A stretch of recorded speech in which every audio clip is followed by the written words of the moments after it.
네, 함께 오늘 본문 말씀 같이 읽겠습니다.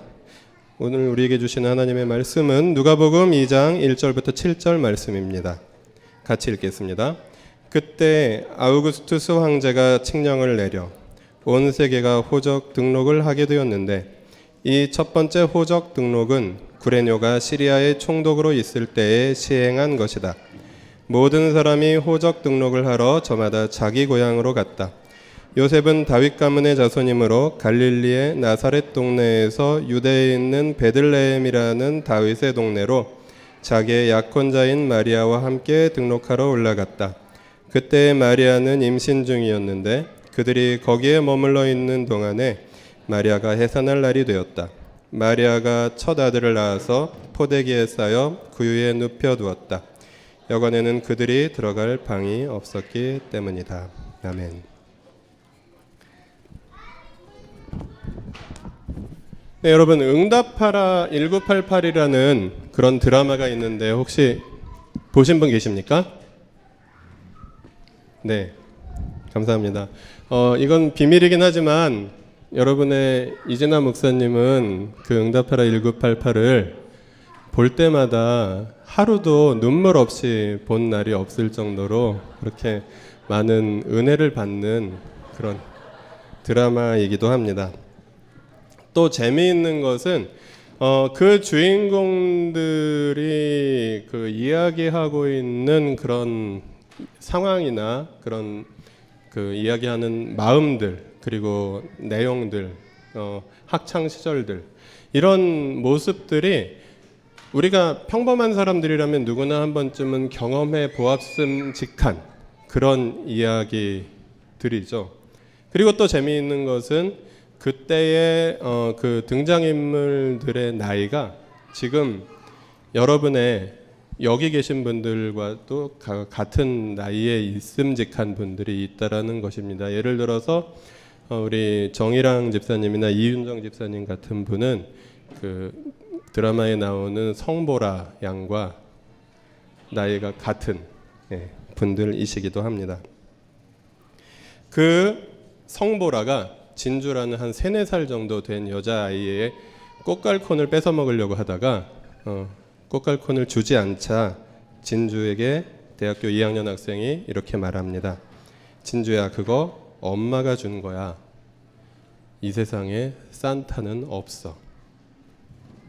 라고 이야기했습니다. 그 당시에는 과학적 세계관을 공부하는 것이 굉장히 대학생들에게 유행이던 그런 시대였습니다. 그래서 서울대 수학교육과 87학번이었던 성보라는 산타 같은 것은 없다고 분명하게 확신할 수 있었을 것이고요. 어찌되었건 산타는 없다고 드라마에서는 말해버렸습니다. 그래서 진주는 멘붕에 빠졌습니다. 그래서 다음 해에 크리스마스가 되었을 때 진주는 우울해합니다. 그래서 이 진주에게 어떻게 잃어버린 산타를 다시 되살려줄 수 있을까? 등장인물들은 함께 모여서 고민합니다. 그것이 드라마의 간단한 내용이었습니다. 여기 어린이들도 많이 계신데 어린이 여러분, 산타는 있어요, 없어요? 예. 산타는 집집마다 다르죠? 예. 부모님의 교육 방침에 따라서 산타는 있는 집도 있고 없는 집도 있습니다. 그런데 이 드라마에서만 산타의 존재와 부재가 이슈가 되는 것이 아니라 교회에서도 산타의 존재와 부재가 이슈가 되곤 합니다. 예를 들어서 우리가 이 스크린으로 가려놓은 뒤에 있는 배경 현수막에는 산타가 있습니다. 그리고 오늘날 크리스마스가 너무 상업주의화 되었다라는 것을 비판하면서 정작 성탄절에 태어나신 예수님은 온데간데 없고 산타와 루돌프 그리고 크리스마스 추리 이런 것들이 그냥 마케팅의 도구로 활용되는 그런 모습.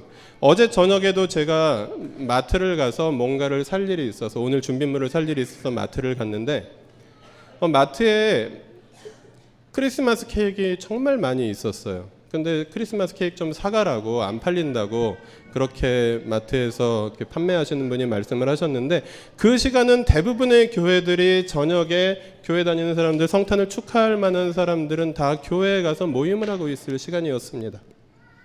그러나 손님들이 교회에 갔을지 안 갔을지 그것은 상관없이 성탄절을 축하하기 위한 케이크는 제작되고 판매되는 것이죠. 그래서 이런 것들을 비판하면서 십수년 전부터, 한 20여 년 전부터 교회에서는 이런 캠페인을 많이 합니다. 성탄절의 주인은 산타가 아닙니다. 예수님이 성탄절의 주인입니다.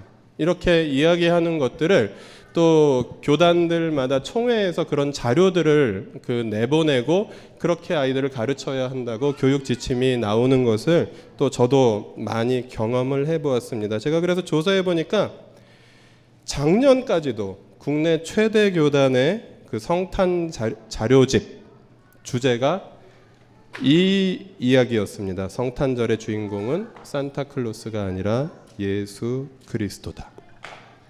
맞습니다. 성탄절의 주인공은 산타클로스가 아니라 예수 그리스도입니다. 그런데 우리가 질문을 던져보고 싶은 것이 있습니다. 그것은 무엇이냐면, 그렇다면 산타 없는 성탄으로 충분한가 하는 것입니다.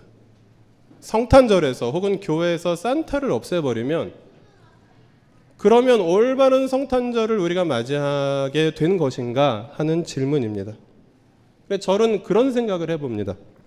산타를 없애기는 했는데 산타 같은 예수를 우리가 믿고 있지는 않은가? 하나님을 산타 같은 분으로 만들어서 믿고 있지는 않은가? 산타는 어떤 분입니까? 늘 웃으면서 모든 것들을 포용해주는 그런, 우리가 어떤 잘못을 해도 그냥 무조건 용서해주는 그런 너그러운 할아버지, 혹은 우는 애들에게는 선물을 안 주는 치사한 할아버지. 울지만 않으면 모든 것을 다 용서해주고 그리고 선물을 막 나눠주는 그런 넉넉하고 그리고 인자한 그런 하나님의 모습을 우리가 만들고, 우리가 그런 하나님을 섬기고 있다면 과연 성탄절의 산타는 없어진 것이 맞나? 과연 교회에서 산타는 없어진 것이 맞나? 과연 성탄절의 주인공이 예수 그리스도가 되셨나 하는 질문을 우리가 던져보았으면 좋겠다라는 것입니다.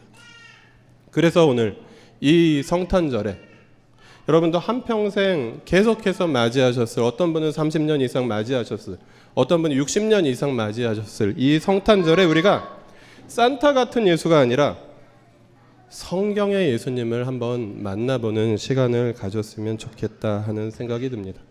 그래서 오늘 우리가 함께 읽은 본문 말씀 누가복음 2장 1절부터 7절 말씀은 성경의 예수님은 누구인가를 정말 이 짧은 본문으로 매우 명료하게 이야기해주고 있는 그런 예수님에 대한 증언이라는 사실이었습니다. 본문은 가장 낮은 곳으로 오신 가장 높으신 하나님을 이야기하고 있습니다. 본문을 천천히 한번 살펴보도록 하겠습니다. 여기에 이런 말이 나옵니다. 1절인데요. 그때 아우구스투스 황제가 칙령을 내렸다라는 말이 있습니다. 우리는 가장 높으신 분의 탄생에 대한 이야기를 하면서 세상의 가장 높은 존재였던 로마 황제의 이름을 듣습니다.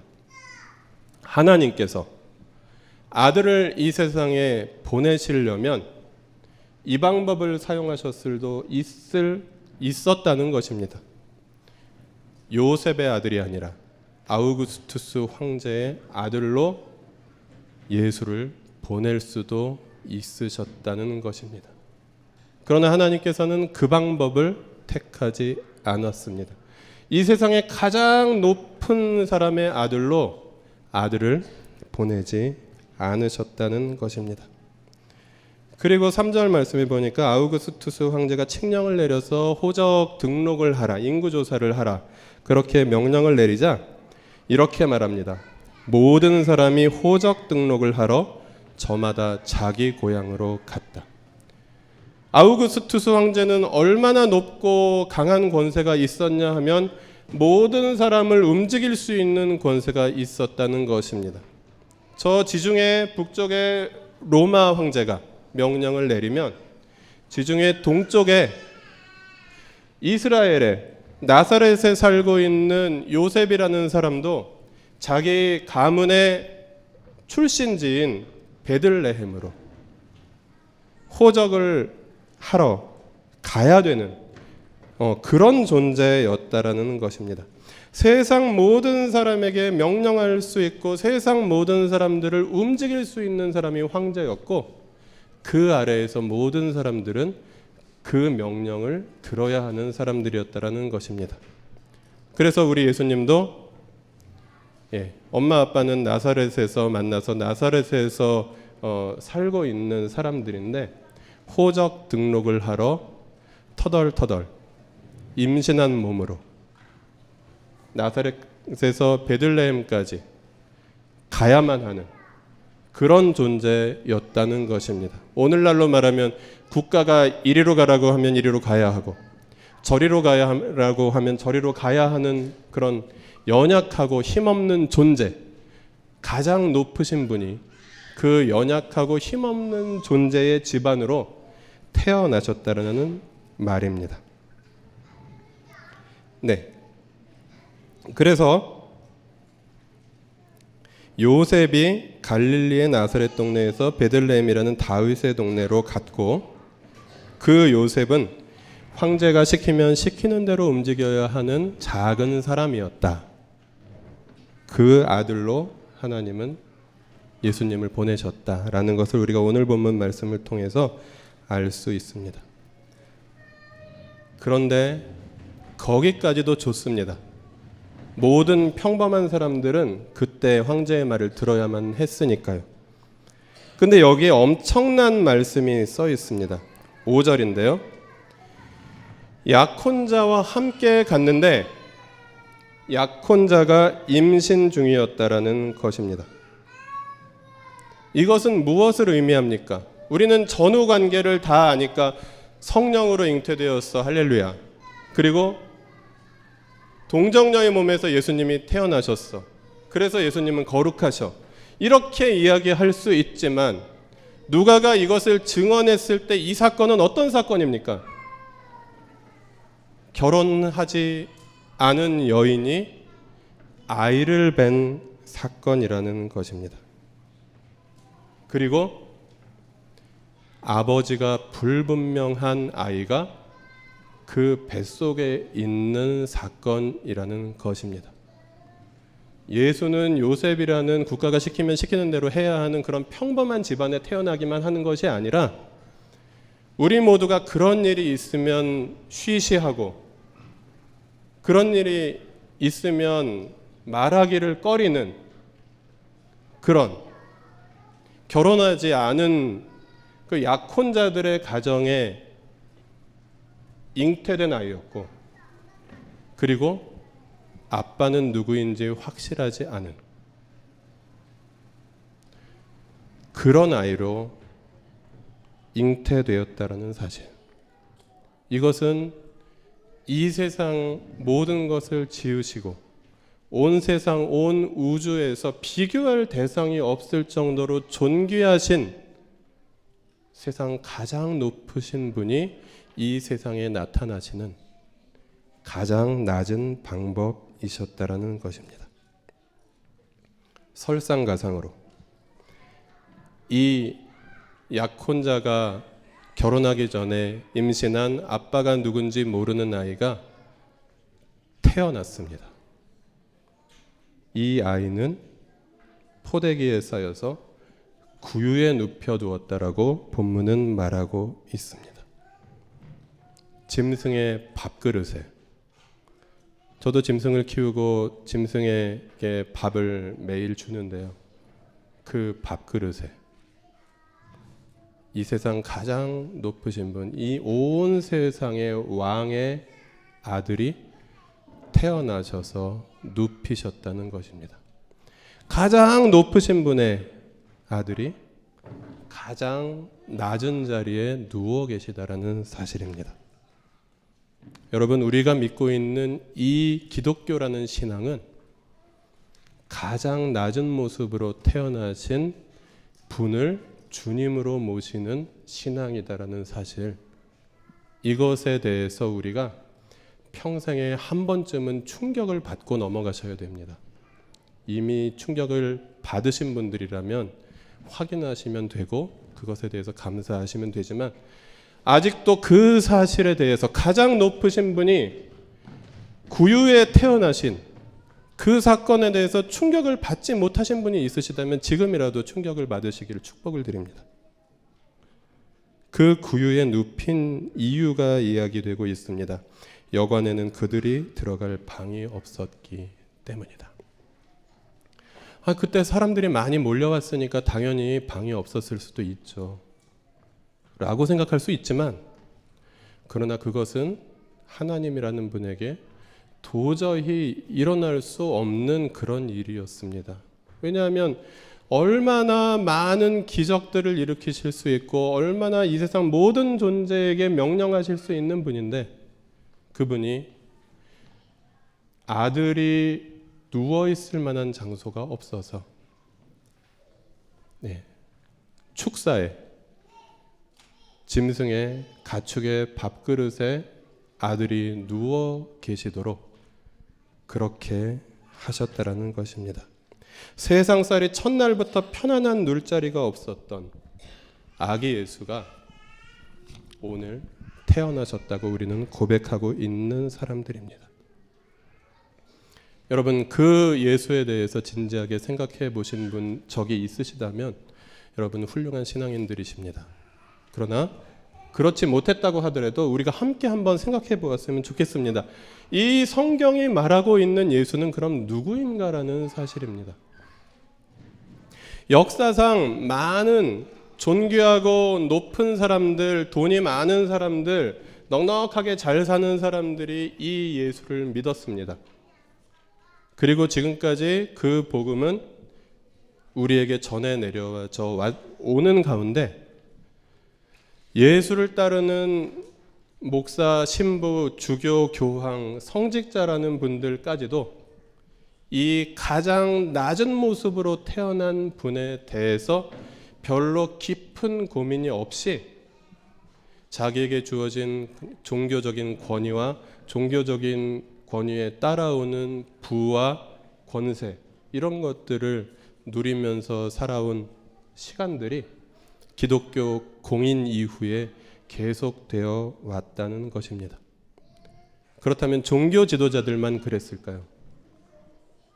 우리는 어떤 모습으로 해마다 이 성탄절을 맞이해 왔습니까?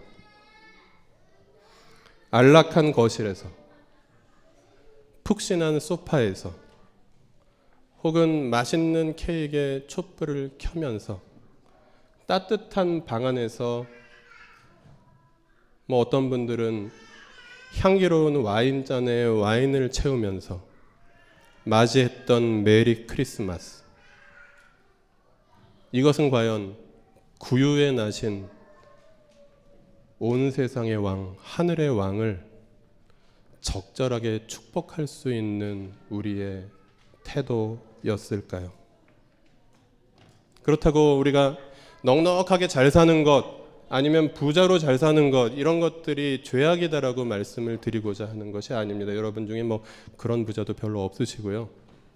아마 한 분도 없으신 것 같은데, 다만 나에게 주어진 것들, 내가 누리고 있는 것들을 이렇게 누리면서 맞이하는 이 가장 낮은 곳으로 오신 예수가 나에게 어떤 의미를 가지는가에 대해서 질문하고 그 질문에 대해서 해답을 찾으면서 그 고민을 해결하면서 계속해서 해마다 예수 그리스도를, 이 성탄을 맞이하면서 재산도 불리고 사회적 지위도 올라가고 그렇게 되어야 하지 않는가 하는 질문입니다.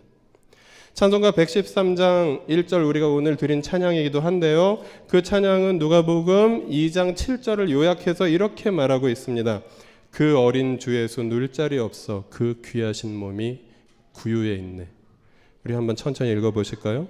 그 어린 주 예수 누릴 자리 없어 그 귀하신 몸이 구유에 있네.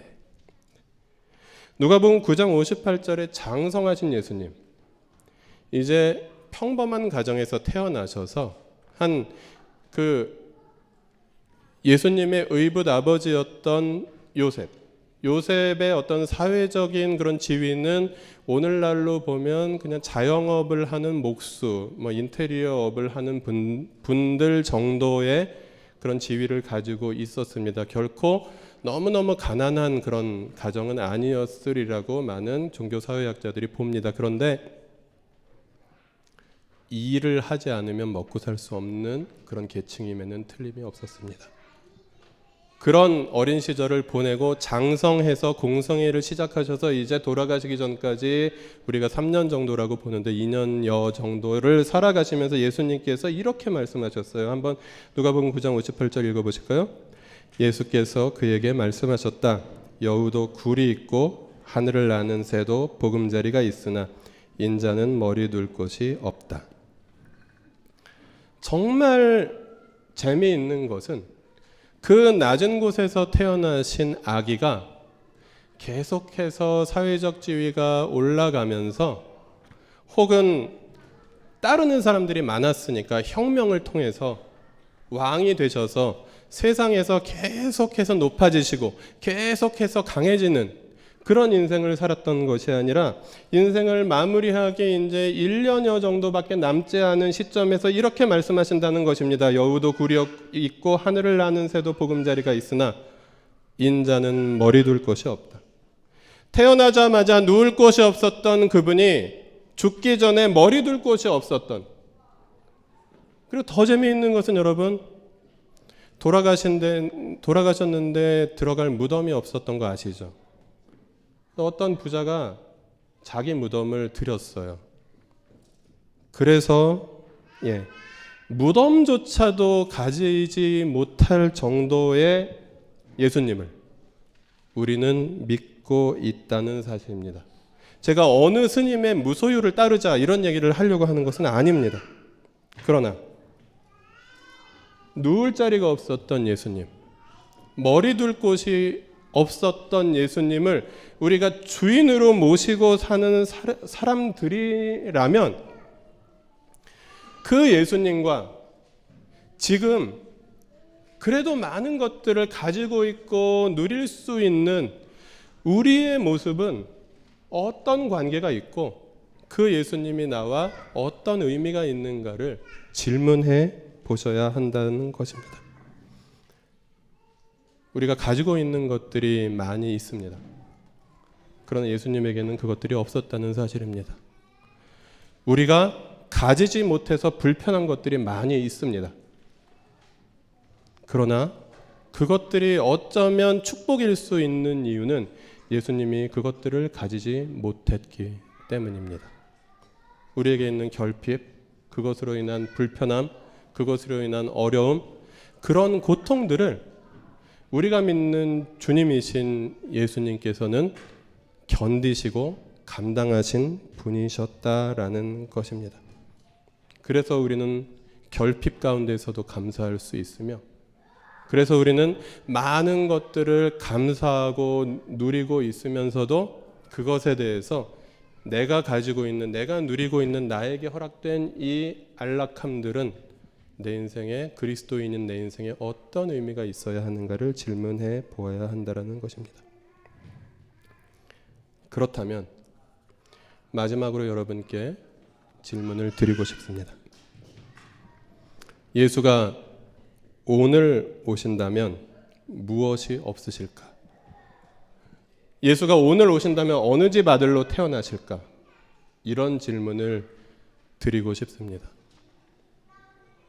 2000년 전에 아우구스투스 황제의 아들로 태어나지 않으신 예수님께서 21세기에 2015년에 삼성가의 손자로 태어나셨을까요? 저는 하나님의 일관성상 그러지 않으셨을 거라고 확신합니다. 그래서 우리가 이런 질문들을 던져보았으면 좋겠습니다. 그 어린 주 예수 누울 자리 없어 그 귀하신 몸이 구유에 있네 라는 찬양의 고백처럼 오늘날 예수님께 무엇이 없으실까? 그래서 오늘날 예수님이 태어나신다면 어떻게 하고 계실까? 어떤 모습으로 그것을 감당하고 계실까? 그런 질문들을 던져보았으면 좋겠다는 것입니다. 오늘날 예수님이 오셨다면 아파트가 있으셨을까요? 아마 전 월세를 전전하시거나 누울 자리 없는, 머리 둘 곳 없는 사람이 누구죠? 노숙자로 오셨을 수 있는 가능성이 매우 높다는 것입니다. 오늘날에 예수님이 오셨다면 일자리가 없어서 비정규직을 전전하거나 아니면 알바를 하다 잘리고 그런 고달픈 그런 인생살이를 살고 계셨을지도 모른다라는 것입니다. 예수님은 의붓 아버지 밑에서 태어난 아이였습니다. 오늘날에 예수님이 오셨어도 아버지가 없어서 여러분이 다녀오셨던 지원보육원에 맡겨졌거나 아니면 의붓 아버지 밑에서 고민하고 갈등하며 자랐을지도 모른다라는 것입니다. 물론 다행히 요셉은 의로운 아버지였지만 오늘날 예수님이 오신다면 안정된 가정이 없어서 오토바이 배달을 하고 다니는 청소년 시절을 보내거나 아니면 지역 아동센터에서 어린이 시절을 보내며 친구들이 학원에 갈 때 지역 아동센터에 갔을지도 모른다라는 사실입니다. 오늘날 예수님이 오신다면 생활비가 없어서 카드 돌려막기를 하고 그리고 최저임금을 버는 여러 가지 일들에 찾아보고 뛰어들어야 하는 삶을 살아야 했을지도 모른다는 것입니다. 오늘날 예수님이 오셨다면 가족이 없어서 아무도 찾아오지 않는 외로운 노년을 보내고 있을지도 모른다는 사실입니다. 오늘날 예수님이 오신다면 정당한 노동자의 권리가 없어서 철탑에 올라가야 하고 굴뚝에 올라가야 하고 광고판에 올라가야 하고 단식 농성을 해야 되고 고공 농성을 해야 되는 그런 노동자로 오셨을지도 모른다는 사실입니다. 오늘날 예수님이 오신다면 물대포를 맞고 의식을 잃어버리고 사경을 헤매고 있는 모습으로 오셨을지도 모른다는 사실입니다. 오늘날 예수님이 오신다면 정의가 없고 평화가 없고 자유가 없는 시대에 부당한 대우를 받으며 전쟁의 위협 속에 덜덜 떨고 있으며 어쩌면 불의에 항거하다가 감옥에서 이 추운 겨울을 보내고 있을지도 모른다는 사실입니다. 우리는 바로 2000년 전에 그 모습으로 태어나신 아기 예수를 축하하고 그리고 그 탄생에 감사하며 이 성탄절을 맞이하고 있다는 사실입니다. 여러분은 어떤 예수를 믿고 따르고 계십니까? 2000년 전에 구유에 누우셨던 예수, 돌아가시기 직전에도 머리 둘 곳이 없었던 예수가 우리에게 물어보십니다. 너희가 믿고 있는 나는 누구니? 나를 믿고 있는 너희는 누구니? 라고 물어보실 때 우리가 대답할 것이 있어야 하지 않겠습니까? 혹시 지금까지 우리가 믿고 있었던 예수가 화려하고 그리고 부유하고 세상의 높은 곳에서 여유 있게 이 세상을 통치하고 있는 그런 강자의 모습으로 믿고 있는 그런 예수를 믿고 있으셨다면 오늘 누가복음 1장 2장 1절부터 7절은 이렇게 말합니다. 성경에 그런 예수는 없었다. 그는 구유에 태어난 가장 낮은 자의 모습이었으며 한평생 평범하게 살다가 죽기 몇 년 동안은 머리 둘 곳도 없는 분이었다라고 말입니다. 여러분은 어떤 예수를 믿고 따르십니까? 내가 만든 예수가 아니라 성경이 말하고 있는 예수를 우리가 믿는다면 이 성탄절을 맞이하는 우리들의 마음도 조금은 달랐으면 좋겠습니다. 메리 크리스마스가 거짓말이라는 얘기가 아니라 이 성탄절에 구유에 오신 예수를 기념하면서 나는 무엇을 할 것인가? 여러분이 가진 부나 사회적 지위나 이런 것들이 잘못됐다고 여러분께 말씀드리고자 하는 것이 아니라 나에게 이렇게 감사하게 이렇게 많은 것들을 주셨다면 나는 이것들을 가지고 어떻게 살아야 하는가 더 고민하고 기쁘게 그것을 나눌 수 있는 방법들을 찾아보시면서, 그리고 혹시 여러분이 그 많은 것들을 가지지 못한 예수에 가까운 인생을 살고 있는 분들이시라면 많은 것들을 가지지 못해서 고통스러워 하시지 마시고 내가 예수에 가까운 인생을 살고 있기 때문에 또 감사하면서, 그러나 또 내가 줄 수 있는 사랑, 마음들을 외로운 누군가에게 줄 수 있는 그런 우리 성탄절을 맞이했으면 좋겠다는 것입니다. 여러분께 마지막으로 부탁드립니다. 내가 만든 예수를 만나지 마십시오. 성경의 예수를 만나십시오. 낮은 곳에 와 계신 그분을 바라보십시오. 그래서 더 낮은 곳으로, 더 어두운 곳으로, 더 차가운 곳으로 우리의 눈길을 향하고 우리의 발걸음을 향하고 우리의 손을 내밀어 더 어둡고 더 낮고 더 차가운 곳에 있는 사람들과 손을 잡고 그들을 안아줄 수 있는 그런 낮은 곳에 태어나신 분을 축하할 수 있는 그런 성경의 예수를 만나는 성탄절 되시기를 주님의 이름으로 부탁드립니다. 이 시간 함께 기도할 때 내가 어떤 예수를 믿고 따르는지를 질문해 보았으면 좋겠습니다. 그리고 내가 만든 예수가 아니라 성경에 있는 예수를 만나게 하여 주십시오. 낮은 곳에 와 계신 그분을 따라 더 낮은 곳으로, 더 어두운 곳으로, 더 차가운 곳으로 눈길을 보내고 발걸음을 향하고 손을 내미는 이 성탄절, 그리고 우리의 인생이 되게 하여 주십시오. 함께 기도하겠습니다.